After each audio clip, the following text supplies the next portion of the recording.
We are in Yaakov, and we're in the Gemara Brachot 64, 60b4. Okay, so it's looking at the Mishnah. The Mishnah had said that a man is obligated to bless God for the bad as well as the good. So the Gemara says, "My chayev levarech al hara kashem shemavarech al hatova." What does it mean that a person is obligated to bless Hashem for the bad just as he does for the good? Okay, that's the question. If you'll say that it means this. Just as a person recites the bracha who is good and does good on favorable occurrences, so also when bad things happen, you say who does good and who is good and does good. That would be impossible, right? You wouldn't say that. If somebody gets into a crash, they don't say Baruch Hatov Meitiv. Blessed is the one who's good and all good. You don't say that. Okay. So, and we learned it early in the Mishnah. Al Basar Tov Omer Baruch Hatov Meitiv. We learned before that on a good tidings we say Hatov Meitiv, good who is good and does good. Al Basar Ra'ona, and bad tidings we say Baruch Dana Emet, blessed is the true judge. So it can't be that just as I bless God for the good, the same words will bless God from the bad. By the way, why? Let's go a little further. The hypothesis of the Gemara is, let's entertain this for a second. If something bad happens, I should say Tova Meitiv. That's not. They actually entertain the thought. Why would they entertain that thought? That if something bad happens, you should say the one who's good and does good, the one who is good and does good, right? Why would you think you should say that? Because God doesn't do bad things. That's one thing, and more. Let's go a little further with that. Ultimately, we don't know what's. Ultimately, we think everything's good for us, right? Whatever God does to us is for our good. Correct? We can't see the end result. Right, but we know, we trust. The point is we're trusting that whatever happens to us is for the good. So if it's true that it's for the good, so your hava mina would be that even on the bad, that's why the Gemara can suggest it, because it sounds ridiculous. Yeah. But the Gemara is saying, so you may want to say long term that, this is good. And I'll give you an example where this would be true. If you have a field, okay, and you plant something, and suddenly the water rages over and it floods the field. Okay, so when it floods the field, in other words, it's just rushing water. What does it do to the land? It drops soil on your land. That's what happens, right? It kills your crops that year, but the next year you potentially have a very fertile ground. So you may say, okay, right now it's a horrible thing, but in the future it's going to be good. So Hatov Meitiv, again, that may be a Havamina. Okay? Or if somebody gets into an accident, they want to get rid of the car anyway. So here, the insurance company has to pay you. Hatov Meitiv. You may have a question on that. Should I say Hatov Meitiv? Okay. But that's the Havamina of the Gemara. That anything that happens is really for my good. So therefore, maybe I would say Atov Meitiv. But the Gemara says, no, you can't do that, because we have a mission that says that when something good happens, we say Atov Meitiv. When something bad happens, we say Baruch Emet. Okay? And by the way, again, think about this. Somebody's on their deathbed and they die. We don't say Baruch Atov Meitiv, the one who is good and does good, even though the person was suffering. It's on the deathbed. It wasn't a happy time. A cancer victim. We don't say Atov Meitiv. We say Baruch Emet. Okay, you may think, no, it's good because he died. The answer is no. At that particular moment is Diana Emet, the true judge. So Amar Rava. So Rava says, did I miss anything? Okay. So Amar Rava said, Lo nistracha ella lekabel linhu b'simcha. This statement is needed only to teach us that we accept misfortunes with joy. Thus, the Mishnah means, just as we receive positive developments with happiness, so too should we receive negative developments with happiness. So he explains, he should recite the blessing in his tribulations with a whole heart. he should face his troubles with a pleasant demeanor and realize that in all likelihood he is guilty of a trespass, for there is no man so wholly righteous on earth that he always does and never sins. It is well known that punishment is exacted for a sin in either this world or the next.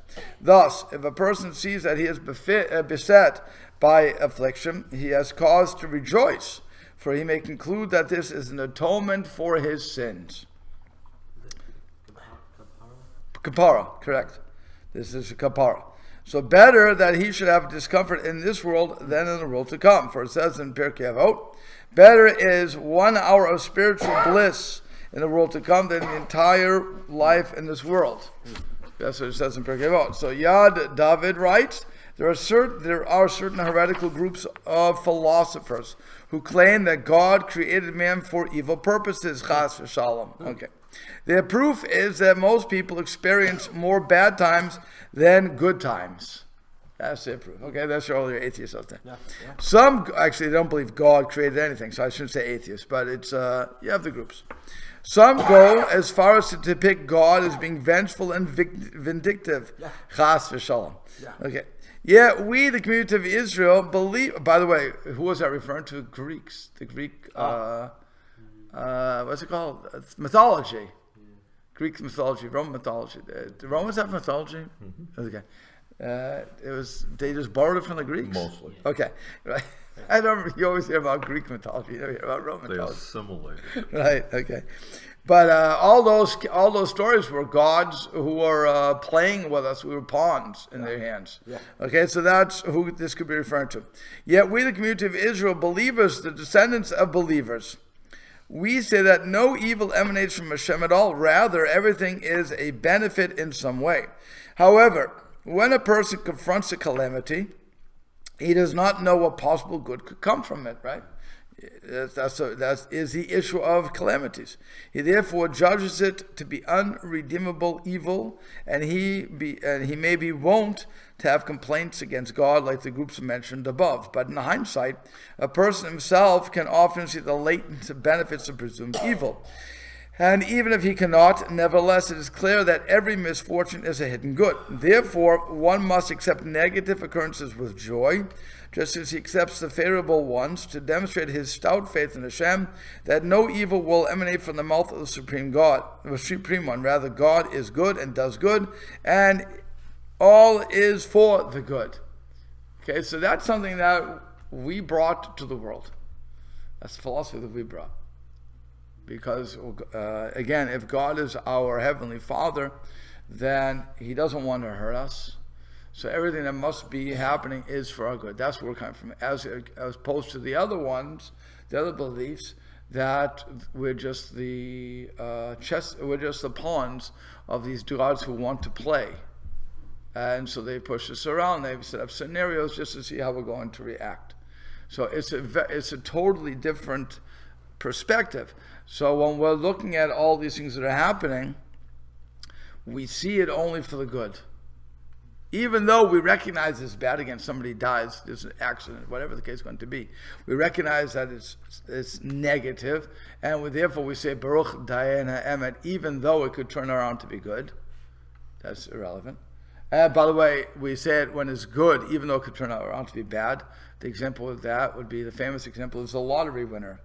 When a lottery winner wins the $1 million, today, the multi-million-dollar prize, I don't think there's any... No, there are some. As I go through Chicago, I saw that there were some that were only for only $400,000. So I don't know. Yeah, there are contests. Can you imagine spending $1 for $400,000 when I could spend $1 and get the lowest is $30 million? I don't know why I would spend $1. It's a bad investment. Okay. But nonetheless, maybe, what? Better odds. I don't know what it is, but I don't get the number wise. I just don't get it. Okay, but anyway, let's say I would win that money. So I start out saying Baruch Tov Meitiv, right? Does good and all good, very nice. Then suddenly the government comes to me with a handout, and they say they want what they want. But, okay, here, I didn't earn the money anyway. Here you go. Then I get knocks on my door from all my relatives who never heard of me, and I never heard of them. They saw my name on the internet, and they decided there must be a relative. They have the same last name. Okay, but and they're starting to ask me, could I have money? Then I get all these people saying, well, you have money. You know, we need our kids to go to high school, college, whatever. How about giving some money? What's the big deal? You didn't earn it anyway. It's not yours. You know. And suddenly everybody's bothering me that I don't get a moment's rest. Really, I should have said, Baruch Adayna Emet. Blessed is the true judge. But I had to say, even though it's going to turn out negatively, potentially, I have to say, Baruch Tov Meitiv. Okay, so those are the different things you're looking at. Okay, so now let's go. It says, now we're on next page, 60b, 5. Amar Rav Acha, Mishum Rav Levi. So Rav Acha is the name of Rav Levi. My Kara, what's the verse that supports this idea? Again, the Gemara's question is somewhat puzzling. It says, the Mishnah offers a scriptural source for this idea, namely, and you shall love Hashem, your Lord, with all your heart, soul, and might, and all your resources. Why is another source necessary? Okay, so nonetheless, that's what we're going with. It says, Chesed mishpat Hashiv Hashem v'azamera. Of kindness and justice do I sing to you, Hashem, do I sing praise. That's from Psalms. V'yem mishpat Hashiv, if I am dealt justice, in other words, punishment, then I too will sing. Rabbi Shmuel Bar Nachmani Amma Mehacha. Rabbi Shmuel Bar Nachmani said, no, I can find a source from, another source from Psalms. Namely, it says, B'Hashem Halil Davar Be'elokim Halil Davar. In Hashem, that's again this compassion, that's the mercy, trait of mercy. I will praise with the word, and then in Hashem, the God of justice, the trait of justice, I will praise with the word. Then Ba'alel, and again with Hashem, Halil Davar will praise with the word. This refers to the instance of benevolence, because that is a trait of kindness, of chesed we're talking about. Be'elokim, Halil Davar, Zumida Pur Aniot. This refers to the instance of tribulation, because again, Elokim is judgment. Okay, Rav Tanchun Amar Mehacha. He says the source could come from another verse in Psalms. Kol Sheshuat Esav Hashem Hashem Ekra. I will raise a cup of salvation, and the name of Hashem I will invoke. Tzara v'yagon emsa v'shem Hashem Ekra. Distress and grief I would invoke the name of Hashem. So Rabbanan Amar Mehacha, and the rabbi said, no, you can get it from another source in Job. Hashem Natan, Hashem gives, Hashem Lakach, and Hashem takes. Yehi Shem Vrach, blesses the name of Hashem. Okay, so now you have a whole bunch of possibilities where we got the concept from. Besides that we should love Hashem with all our heart, soul, and might, it's just ways to back it up. And it also shows that this idea is not singular. In other words, if it's saying it all over the place, it meant that we had to keep reinforcing the idea, because what was happening was bad things happened to good people, at least in our limited mindset. So we have to figure out what's going on. And what David HaMelech is doing in Psalms is saying, no matter what we say, no matter what we see, there's the Olam Deshikra, there's a world of lies. We don't see everything. We only see a limited part. So as a limited part, we decide in our arrogance whether this is good or bad. But that's an arrogance. And what David HaMelech is saying is, don't be arrogant. Trust Hashem. That whatever is happening, regardless, again, if it's punishment or otherwise, is for our good. Okay? So now the Gemara discusses the attitude one should have in confronting life's difficulties, and this is where you should. We still have a little more, but then we're going to pick up with you. So Amar Rav Huna, Amar Rav Mishum Rav Meir. So Rav Huna said the name of Rav, the name of Rav Meir.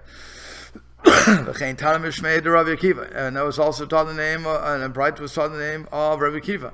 The Alam Yadam Ragilama. Really, a person should always condition himself to say, Kol Ta'avid Rachman L'Tav Avid. Whatever the merciful one does, he does for the best. By the way, you know what else this does? This whole attitude of everything is for the best, even you're sleeping, okay, is that Hashem is not here to hurt us. And it takes away the fear factor. Right? If things happen, we all get afraid of something, and we think, I can't control this, whatever the case is going to be. Well, no, you're right. You cannot control this. But you don't be afraid, because Hashem is in control. Mm-hmm. And Hashem wouldn't allow anything to happen to you unless it's for your good. That's why he's saying, Kol da'avid Rahman l'tav avid. It's such an important philosophy that we have to develop in ourselves. And again, we all get scared. You had what you had. Okay, and you have to say that that's for the best, whatever. So now you're going to wear a black hat. Okay, and because that's a brim, not religiously. But think about that. Here, whatever happens is for our best. Isn't that comforting? Think about what I'm saying. That's if we can really accept that. That's the whole kunz. If you really can accept that and convince yourself that everything that happens is because Hashem is orchestrating this and it's for your best, you no longer are afraid. You can walk literally through the valley of death and have no fear. Okay? That's what it was saying. Here's Mother David. Hashem and so on and so forth. You can walk through the valley of death and not be afraid. I have no fear because I'm with Hashem. And Hashem wouldn't allow anything to happen to me that's not for my good. That's what Rabbi Akiva. So here's your story. Kiai Rabbi Akiva. You have this case of Rabbi Akiva, Dahavi Ka'azil Orcha, that was traveling on the way. Mata la mata. So when he reached a certain city, Ba Ushpiza Lohavile, he requested lodgings, but no one provided him any. So he's looking for a hotel, everybody's booked up. Never, when you're on the highway, you sometimes see this. You want to go in, you're tired, and what happens? It says no vacancy, no vacancy, no vacancy. And you go back, but finally you find a place that says vacancy if you're lucky. But sometimes you just have to sleep in your car, okay, or on the ground in those days.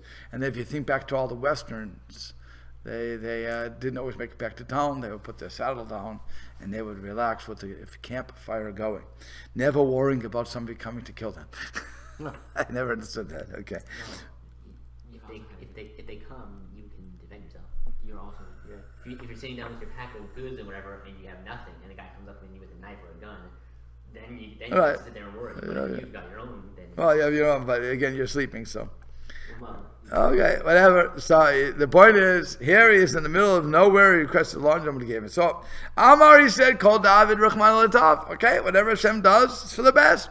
Period. Gamzu Latov, we would say. Also, this is for the good. Okay, so Azil Bedavra, he went and slept in the field.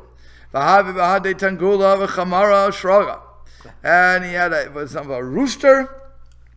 That was to wake him up. It says a donkey and a lamp. Right? You have this now? Yeah.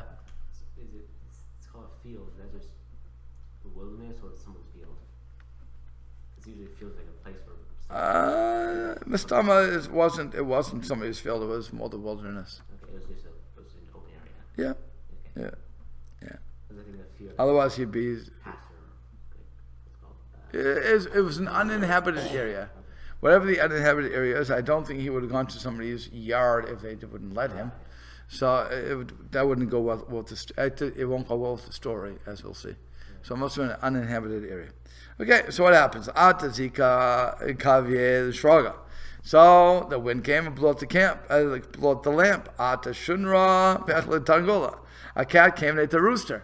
It sounds like Chadgadia here. Okay, and then a lion came and ate the donkey. Amr called David Rahman after suffering the losses one after another, I'm guessing. Rabbi Akiva said, whatever Hashem does is for the good. So imagine, he didn't get any lodging. He had his lamp, he had his rooster, and he had his donkey. The lamp went out, the cat ate the rooster, the lion came. See, the only thing is, why didn't the lion eat the guy? Okay. It's a kasha. So here's the famous thing: you can't ask a kasha on a maisa. You never ask a question on the story. The story is the story. Deal with it. Okay. And nonetheless, that very night, an army came and captured the city. Amalahu, love Amri Lahu. So Rabbi Akiva said to them, did I not tell you? Kol she'osek Baruch Hu, whatever Hashem does, Kol L'tova, it's all for the good. In other words, what he was saying was, let me just finish. What he's saying was, if I would have had my rooster, or so that would have crowed. If I would, or whatever they do. Yeah.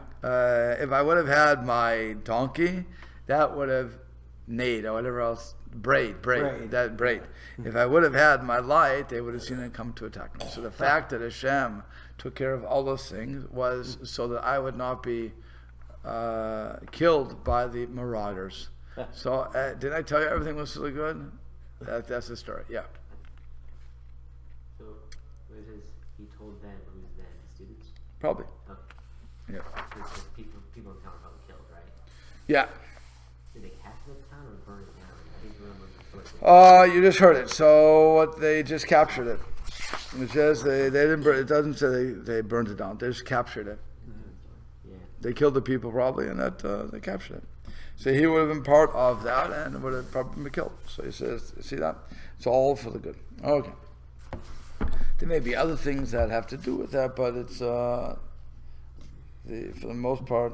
See, when it comes to these stories, they're self-explanatory. So even if there's something behind it, they don't always tell. I think it's just a matter of things happened. Yeah. I didn't see anything on it, so. Okay, let's go on. So, Amarav Huna, Amarav Mishram Rav Meir. So now Rav Huna said in the name of Rav, who said in the name of Rav Meir. The Olam Devar Shal Adam Mu'atim Lifnei Kadosh Baruch Hu. Let a man's words always be few before Hashem.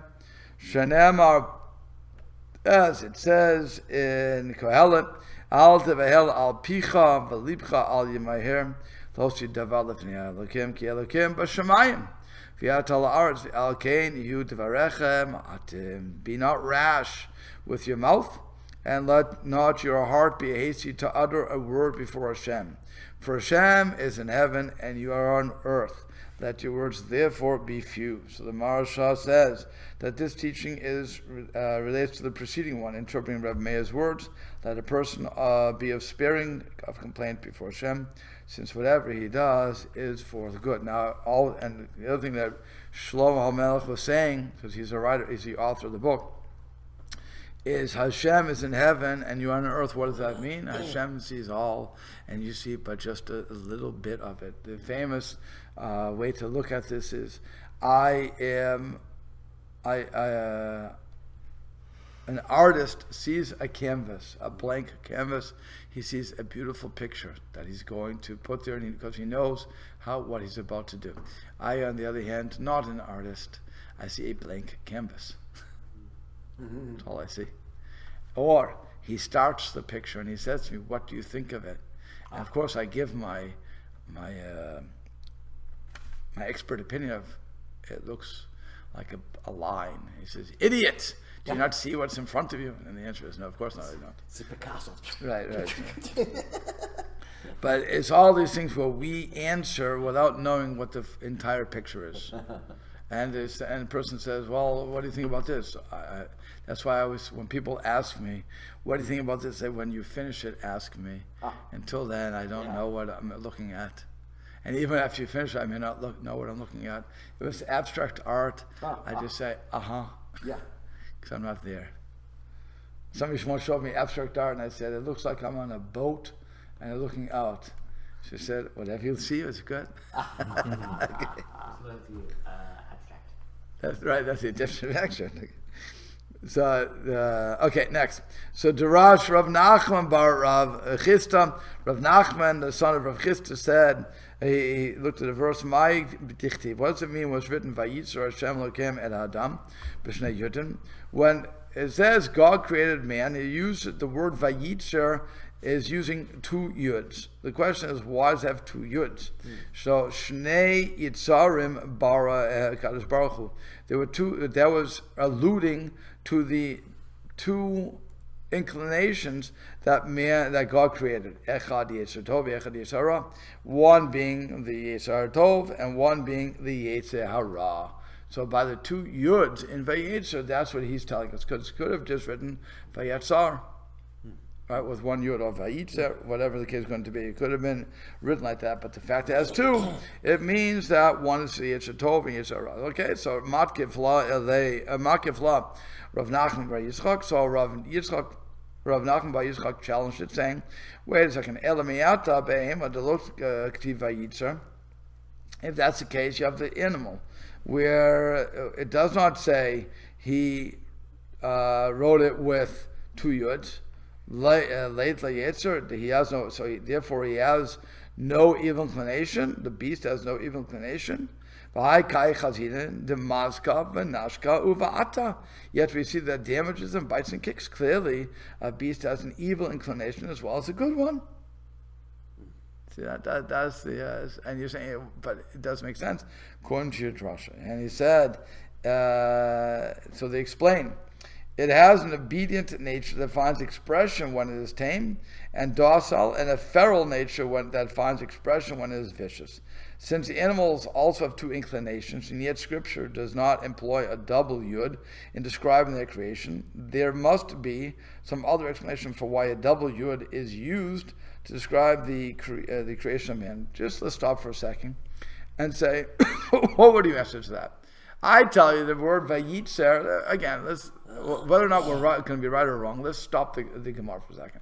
Okay, so I tell you the reason that God wrote the word he formed man with two Yuds is because he implanted with a man a Yetzer Tov and a Yetzer Hara. All right, so you tell me if it's the case. Looking at an animal, sometimes an animal is tame, sometimes it jumps out. Clearly, it's seeming to have two inclinations, yet the word is only written Vayitzer with one, or Vayatzar, whatever the case is going to be. So how would you explain that? What would you say? It's not the same Yetzer we have. It's right. One. How is it different? It's not they're not separated. It's both the same thing. It's like a beast soul or something. I don't know. A beast soul. So you'd say that it's not the same, but why? What doesn't a beast have? Speech. Free will. Free will.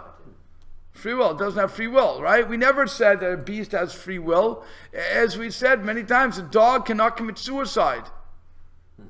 That's what they say. I don't know if it's true. I won't argue with all the veterinarians out there. If they say they can, they can. I won't argue. But we say animals don't do it. They can't say, let me see, I'm sitting at a cliff, I'm a horse, and I'm tired of people riding me, and I'm going to jump. We don't have that. They do everything not to do that. They'll throw the guy over. I'm not dying, you try it. Jump in. Leave me alone. Okay? You don't have something like that. I never saw an animal say, let me think about this. I don't know, maybe I should eat the poison in front of me. I never saw that. Okay?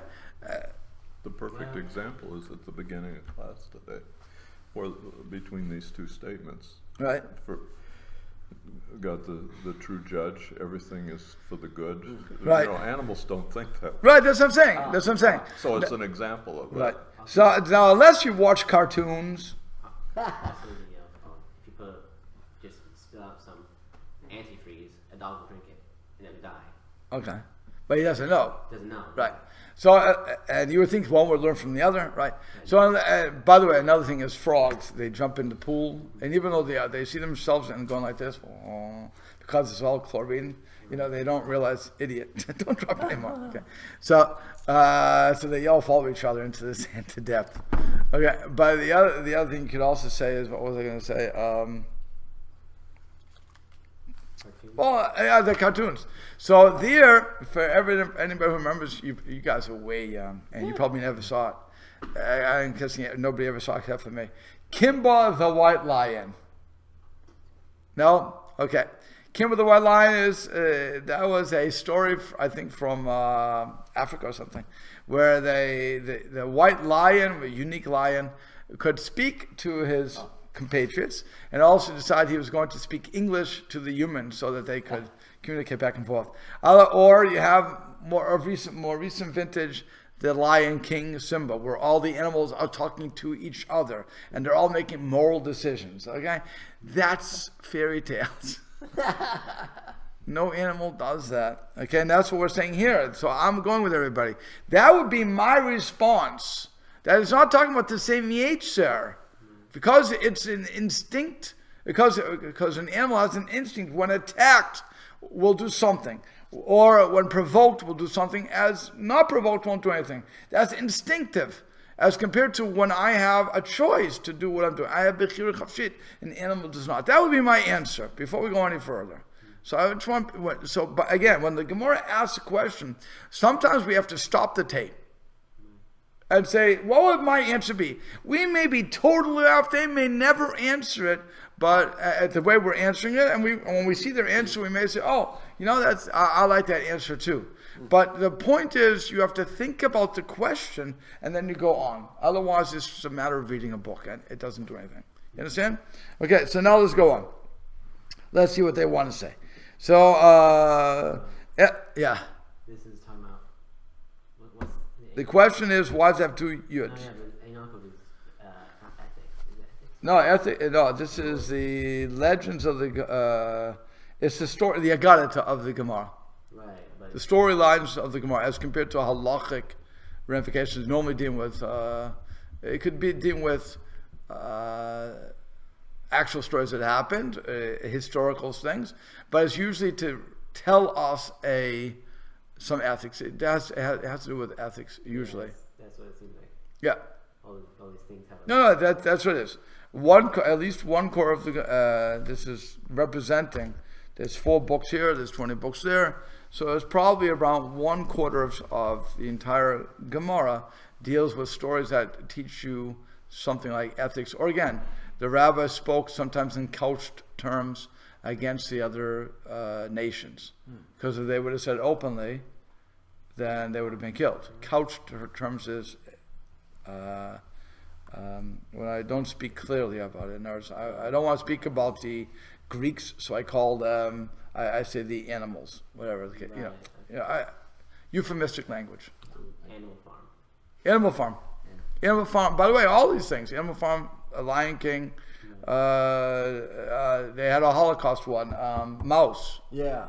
Mouse. They made it when they made a cartoon of it, they turned it into American Tail. Oh, yeah. The original. American Tail. Man, you gotta YouTube these things, okay? Originally, no, it's a very interesting thing. Originally in Germany, in Germany, they made a comic called M-A-U-S, Mouse. Yeah. Okay? Yeah, how do you say it? Mouse? Mouse. Mouse. Okay. And the Germans were the cats, and the Jews were the mice. Okay? The writer is going from, if I remember the case right, the writer is sympathetic towards the Jews. Am I right? Right? So he was sympathetic towards the Jews, and he was writing from that perspective, from the Jewish perspective. But he couldn't say it the Germans, even though he had the cats dressed up as Nazis. He couldn't come out straight and say, this is what we're doing. So he made it into a comic, but he allowed the mice to have a little bit of say. American Tail would be later on, American style, where they took this concept of mouse. Steven Spielberg did this. So he turned it into, but it was the same sort of storyline. Only he had singing. It was The mouse even had a Jewish name. Fievel the mouse. Yeah. And so it's a very interesting, it was very interesting what he did. But when you see where it's really coming from, and this is a real thing, it gets a little scary, when you really put into context. But like I said, that you're anthropomorphizing, whatever you want to call it. So we're giving gods. So you're making it euphemistic, where you're using different things to get your message across. Okay, so that's couched terms. I don't speak clearly. I don't tell you exactly what I'm talking about. Because that way, by the way, let's say the Romans would have come up with, the Greeks would have come up and said, you're making fun of us. What are you talking about? We're talking about a cat and a dog. We're talking about a mouse. We're talking about a torch. We're telling stories. But it sounds like, what, you think you're the donkey? Oh, okay, so it was a way to protect themselves. But we understood what they were talking about. Okay, that's couched terms. Okay? So Ella Rabbi Shimon ben Pazi. Rather, the explanation of why it has two yuds is as Rabbi Shimon ben Pazi taught, where it says the Amar Rabbi Shimon ben Pazi, Oy li miyutri, oy li miyitzri. Woe to me from my Creator, woe who was sure to punish me if I succumb to temptation, and woe to me for my evil inclination, which caused me to suffer temptation when I attempt to follow the dictates of Hashem. The dual demands of man's nature are the two yuds, what the two yuds are meant to signify. So it says the Hebrew term yotzer, creator, and inclination yetzer are consonantally the same. The double yud yetzer, and the word yetzer thus alludes to man's divided condition, answerable to his Creator, who demands the virtue from him, at the same time driven by evil inclination toward evil. Animals, however, have no free will and are not answerable to their actions. Okay, that would be one. That's all the answer to one. Inami, another answer is you're already out. You still have it, or you're already out? It doesn't have that part. No, there you go. Okay. Another answer is Kid Rabbi Yirmiyah ben Elazar. What happened to Amar Rabbi Elazar ben Elazar? Dan Partsufim Barak Kadosh Baruch Hu B'Adam Rishon. A Holy One, blessed be, created two figures in the first man, one male and one female, joined back to back. Each of these were later separated to form the first woman, Eve. Sheneamar says, Achor v'kedem tzaratani, as it says again in the Psalms, that from the back and the front you have formed me. This double formation is alluded to by the double yud. So they're not answering like I did, straight out, that an animal is not the same. What they're doing is, they're saying, okay, you know what? We're accepting your, originally, we're accepting your objection, and what we're going to do is change the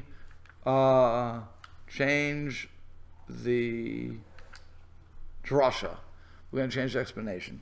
So instead of Yetzer Hara, Yetzer Tov, now we just change it to Creator versus my evil inclination, a thing about free will. We're going to look at that.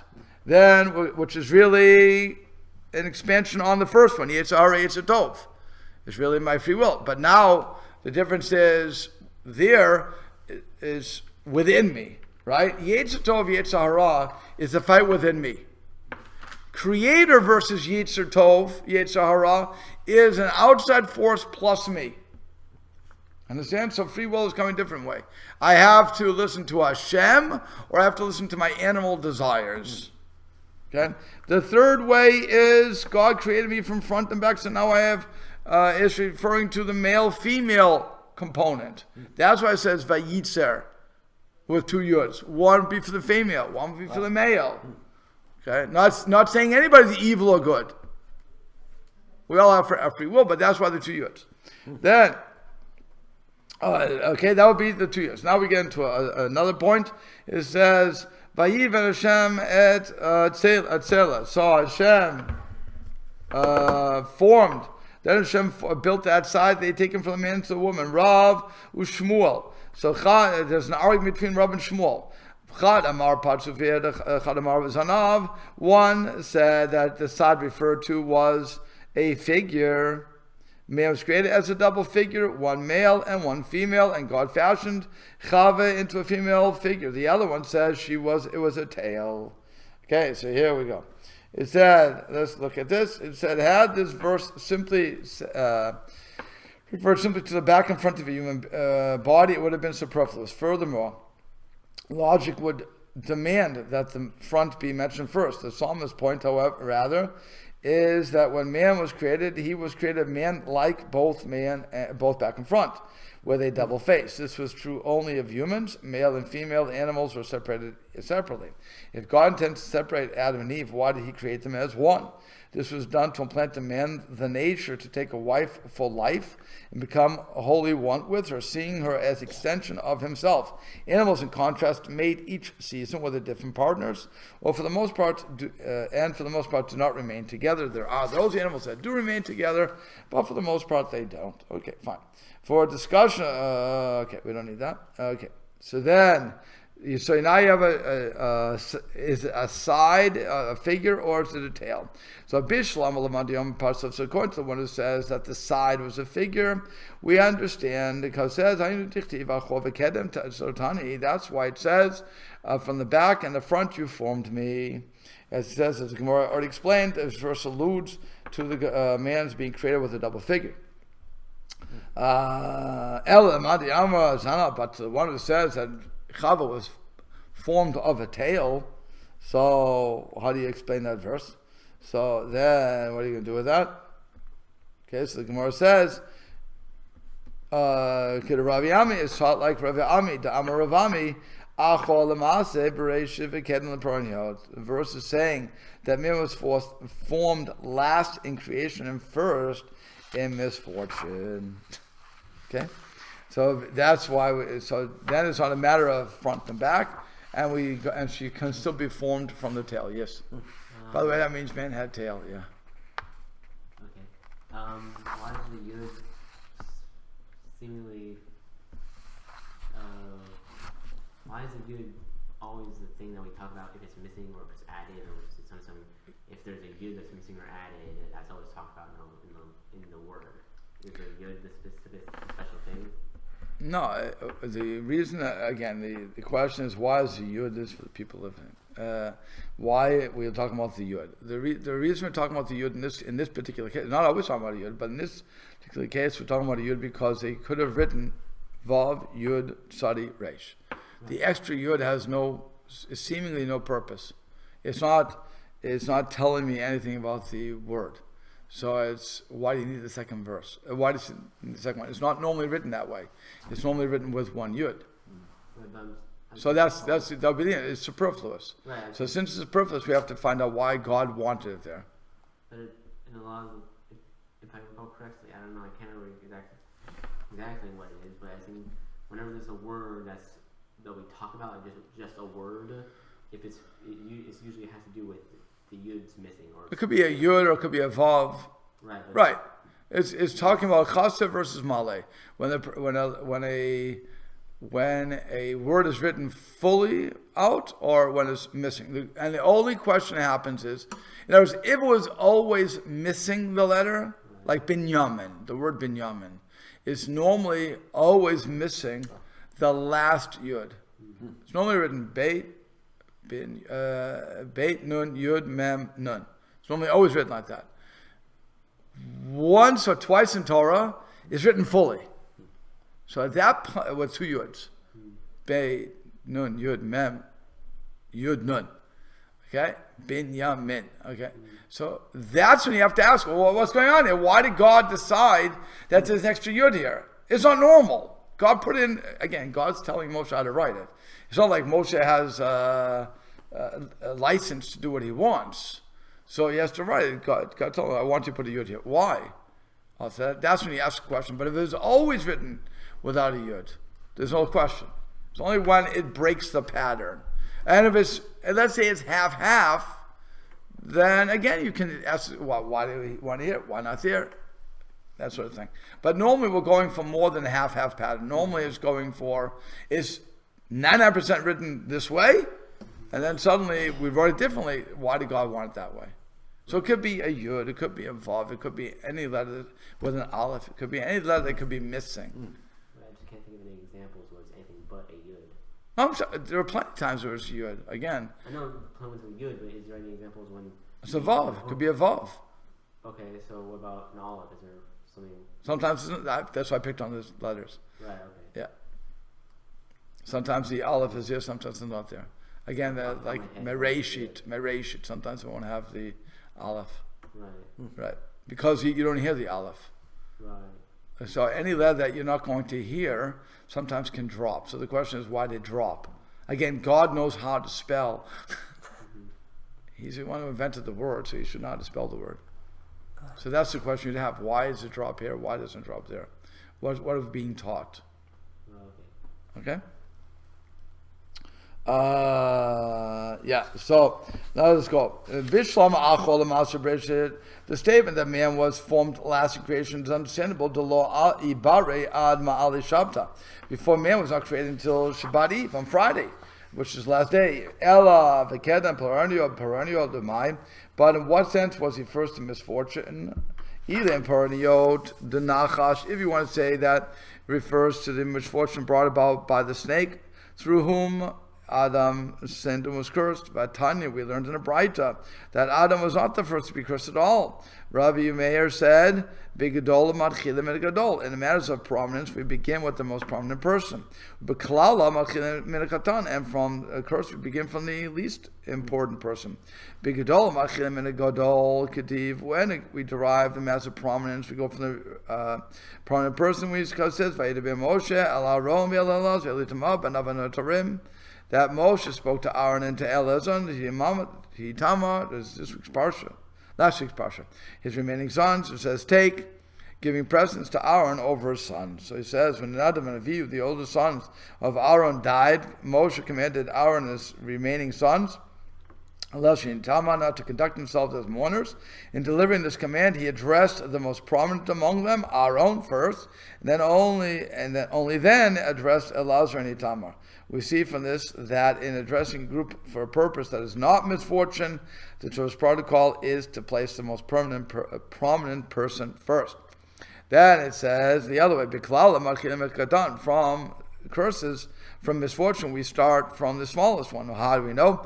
The snake was cursed first for enticing Chava to eat the fruit. Chava. Then after that, Chava, which is next as importance, Adam. Finally, Adam. But then you have towards the statement man was first in misfortune must refer to the flood in the time of Noah. Dichtiv, because it's written, Vayimach kol yikuma shel pnei adama me Adam avehema. For it's written that man was that God blotted out all existence from the face of the earth, from man to animal. Bereisha Adam. In the beginning, it was the man he wiped out, and Hadar behema. Then afterwards, it was the animals. So he said, had all of creation been erased simultaneously, it would have sufficed to say all the existence on the face of the earth, without adding from man to animal. The addition of these words must therefore be meant to convey the chronology of their destruction. Rav Ami's statement is not meant to be as a mere observation. Adam was created last because he was more than ordinary creation. He was the very purpose of creation. Just as the banquet was prepared before the guests arrived, the rest of creation was completed and given to man to use constructively. Conversely, man's preeminence is also indicated by his being first. Man was punished first to demonstrate that it was his failure that most angered God. For Hashem, for man, it's a singular protagonist in the unfolding creation of unfolding story of creation. In other words, if the world stands or falls, it's on us, not on the animals. The animals have no free will. We're the only ones that have free will. We are the ones that Hashem can get quote unquote angry at. We're the ones that Hashem can punish. The animals are only punished as a result of us. That's it. With the exception of, and even the snake was punished on our account. If we never would have succumbed to the snake would still be walking around on his 2 feet and trying to entice us. Did it say how many feet it had? No, I'm just saying. Okay. It could have. The reason I like picking on 2 feet is because I think he was the 4-foot dinosaur, whatever they call those. Huh. But Velociraptor? There you go, Velociraptor. When I went to the Science Museum of Natural Science, whatever it's in New York, and so I stood next to the dinosaur. I said, "Aha!" Now it was the dinosaur who was speaking to Chava, and so there were dinosaurs back then. Okay, fine. I really did think that. I wouldn't doubt that that's what happened, by the way. Of course, all scientists will tell me, you're an idiot, because by the time that mankind was on the earth, all the dinosaurs were extinct. There's no way to prove that one or another, except who knows? Except in Australia, maybe. Australia? Why Australia? Depends on how you define dinosaur, because Australia, there were, in the cave paintings from the Aboriginals, they have giant lizards in the paintings. Oh, there you go. Knockbasser. It's like a Komodo dragon, it's not like a... But it's All right, whatever the case is going to be. Okay, whatever. Okay, we'll have to stop here. But the point is that, that's all, let's say 2 legs. But it seemed to have legs because God cuts them off, right? And as a matter of fact, if you look at snakes, I read this in an article recently, that they have vestigial legs.